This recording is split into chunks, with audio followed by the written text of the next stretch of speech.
Today I'm going to be talking about a tool that not enough people utilize.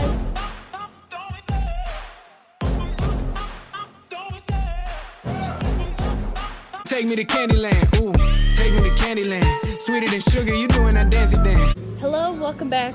If you're new to the channel, welcome. I'm Sarah Klassen, I'm a professional bowler, and today I'm going to be talking about a tool that not enough people utilize, which is writing notes when you bowl. I am going to just kind of talk through what's in my notebook, and I will overlap the video with pictures of my notebook so that you can kind of see what I'm talking about. Obviously there's three really different types of note-taking I do in my notebook. The first would be goal setting, the second would be during practice, and third during competition. And then also reflections, I guess, so 4 really. Beginning with my notebook, I had a very busy summer, still have a very busy summer. It's not over yet, but mine just starts off with my schedule, just so I kind of know what's going on when, because it's a lot to remember. As you see, there's a picture here. You can see it's busy, right? And then I also like to write some little affirmations in my notebook. And then we get started. This is the first page related to competition I have in here, and it was at the St. Petersburg Open, and it was a list of balls I have with surfaces I might want to put on them or did have on them, and then my lane draw, and then where I was playing in practice. I find this really helpful because when I'm playing around with surfaces on my balls, I can't just remember off the top of my head or what was on my ball, what I need to put on it for a block or something like that.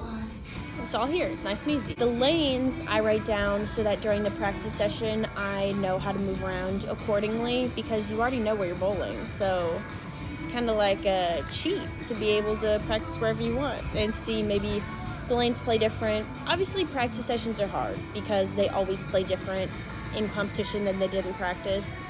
I don't want to say always, because people are going to be like, this one time. but sometimes they do.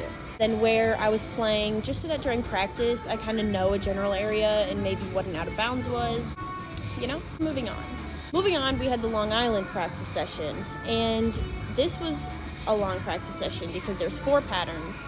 I actually only practiced on 3 of them, which I only ended up bowling on 3 of them, so maybe I manifested that. But it was just the different patterns and where I was at, what ball I was throwing, what surface was on it, where I was playing, arrows to break point, and then my speed and my hand, how I was. If I was forward and throwing it hard, or if I was slower and trying to be around it. Just helps to know. And I wrote the patterns down because I can never remember patterns for the life of me. And then day 2 of the US Open, I started taking notes this way, which my teammate Felicia showed me how she does it, and I wanted to do it as well because I thought it was really helpful. There's a lot going on this page. As you can tell, you're probably like, sis, like, where do you even start? It's messy. It's not messy. It looks messy. Let's go from the top down. Title, the event, what block it was, what day it was, balls I was throwing throughout the day, what surface was on them. This happened to be a lot of polish, a lot of lane shine. You did not need a lot of surface. And I was keeping track of 9 spares and pocket shots because scores were not high. You had to go like even, and you were great. Even was great. Just a little motivation for myself, I guess, to focus on just making great shots and not getting frustrated when I get 9. I started taking note of those. I had a lot of pocket shots, a few 9 spares. Yeah, and then moving down, I'd write what pair I was on, what ball I was throwing, and then it gets a little confusing. Basically, I would write down what I left, if I made it, if I left any pins, like 8-1, third frame there you can see. And below, I would try to draw a little picture of what I left, and to me it makes sense. But other people would be like, what? Like the 8 is a 3-6, but some people might be like, is that a 1-3? It just do it how it makes sense to you. And then strikes, below the arrows are kind of like the arrow going left, it was Brooklyn. The arrow like kind of tilted. It crushed the 8-pin, you know? And then above the check marks and X's is if it was a good shot or not. So the 9 spare in the second frame, the 3 marks was it was a good shot, I hit my mark, and I hit the pocket. So yeah, that explains that. And some shots underneath I wrote like ace or fast, whatever. Fast spare. So on the spare I was fast and I missed it. So makes sense. Ace, the shot was aced, I really liked it. Or trip 4, etc. And then at the end I'll keep track of my score and my running total for the day / for the event. And then day 3, clearly I only took notes until game 4. After that I don't know what happened. But same idea, same thing going on. Have the 9 spare and the pocket shots up top.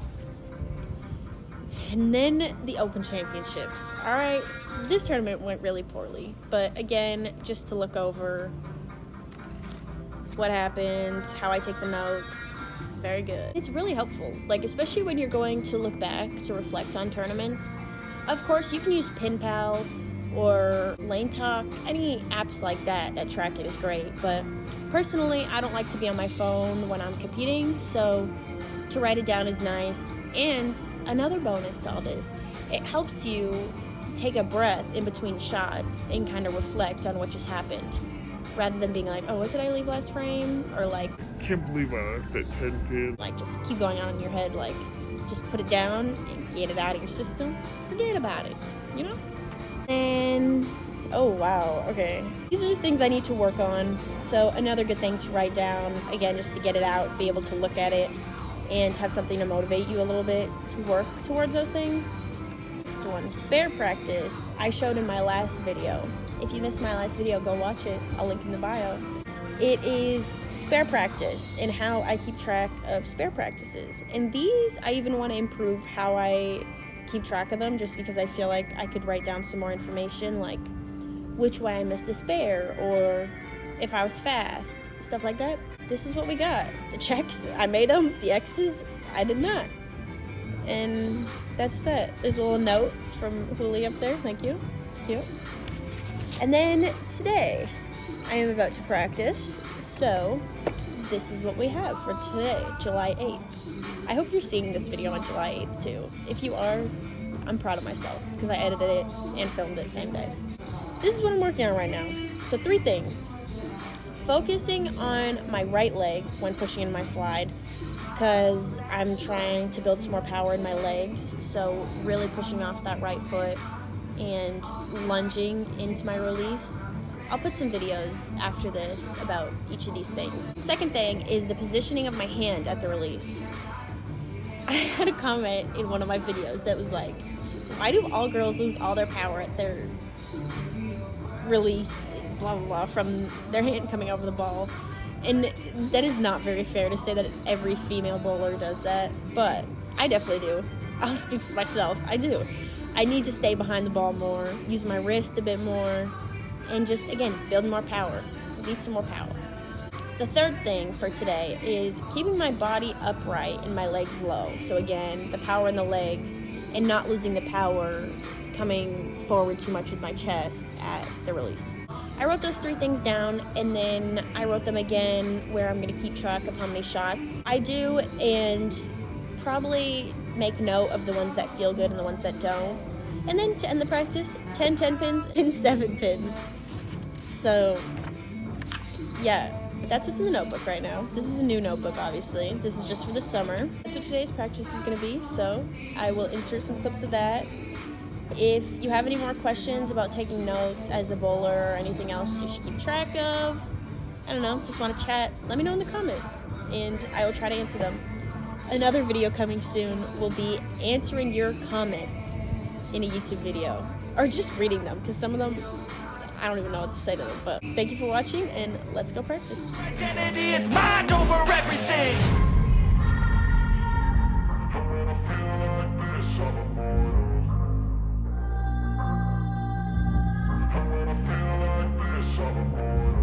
And when I feel like this, I'm immortal. When I I'm immortal. When I feel like this, I'm immortal.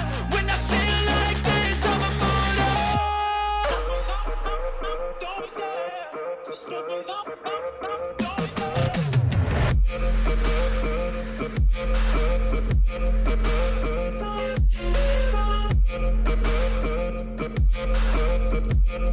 After those few shots, focusing on the right leg, they feel worse than they look, if that makes sense.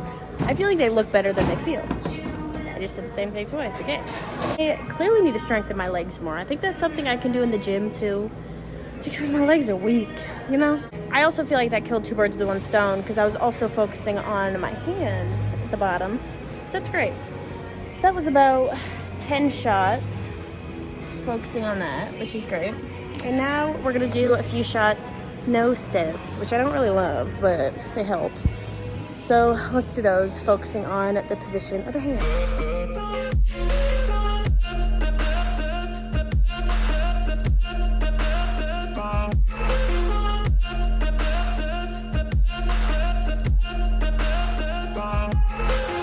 I'm so gone, no, I'm never turning back. All done with those. And I feel it in my wrist. My wrist is weak. Getting stronger to make it positive. But my legs too, to be honest. Good, because I'd rather hurt now than finish last at another PWBA stop. You know what I mean? I'm gonna throw some full approach shots, focusing on the body and the legs.